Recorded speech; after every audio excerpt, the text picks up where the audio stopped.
England, big favourites, 4-1 on to go through to the quarter-final. Senegal coming in at 3-1. Let's take a look at the predictions. Frank, you have gone for Senegal. That's what I was hoping for. Yeah. Oh, brilliant, considering your history. You too. You too. Yeah, of course. But, but the fact that why Dan's done you back Canada out, Denmark out, USA out. So I got Argentina good. Well, one. Yeah. Yeah. No, I got some other. I got France good. Right, let's go out. Jules, why Senegal? Why Senegal? I mean, to be honest, because my friends plays for them and they watch the show, and I'd be in trouble if I don't root for them. So I'm rooting for Senegal because I'm a good friend. I'm a good friend. I think this is not going to be an easy game for England. To start with, yeah, of course, they're favourite on paper. They have to be. They've got a better squad. And we said the other day, Idrissa Gueye not being there for Senegal is a huge loss. I think with him, you would be even more confident. Without him, and Mendy can replace him, and he's a good little player, but he's not Idrissa Gueye. So this is a huge blow for Senegal to start with.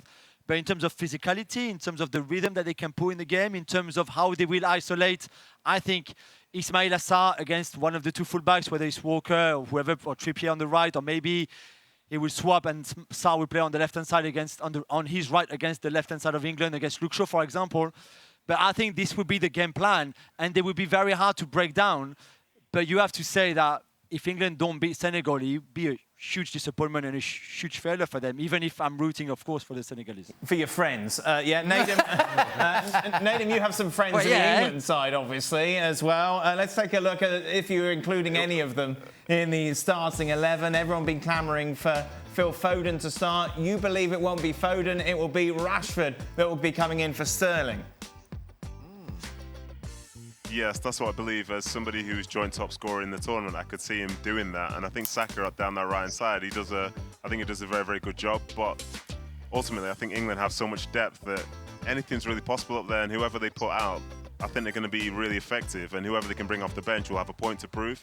And anyway, just to mention what Julien's doing. So obviously he says he has his friends in the team. I think his friends listen to the show as well. So if you ever hear him going really big on Senegal, or maybe really big on Chelsea, wow. Listen, I don't need to say anymore. Wow. I don't need to say anymore. I'll tell you what. I'm honest. Foden is not going to play again?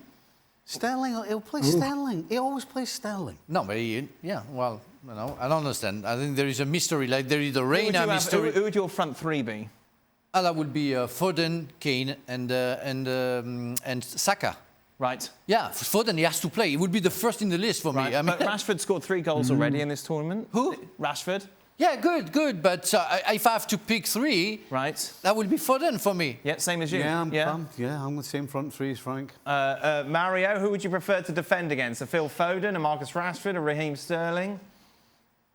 I would pick my up front will be what you guys already had. I will pick Rashford, Kane, and Saka. Those will be my. Why no Foden? Look, Foden. I think the question's been going up for a long time. You understand, to see if he's going to start or not. I like him as a player. Don't get me wrong, but I just feel like, hey, Rashford, I go for the goal tally. Kane, I feel like he's gonna, if he doesn't score, he at least set people up. And Saka, yeah. It's not going to be that easy. So that's why I think I would go for balance. But definitely Foden, I will give him more time that they've been giving him, because I think they've been waiting too long. And I think they have to allow him to get his rhythm into this team. Because if you just give him one game, come on, guys, you got to give him a bit more. And that's why they haven't done that. That's why I will give Saka that opportunity. Go on quickly, Steve. We've got to move on. If you're a defender, you much rather play against Rashford and Phil Foden. Because you know what's happening. You know exactly what you're getting. You have no idea with Foden. Thanks so much for watching ESPN on YouTube. And for more sports highlights and analysis, be sure to download the ESPN app. And for premium content and live streaming, subscribe to ESPN+.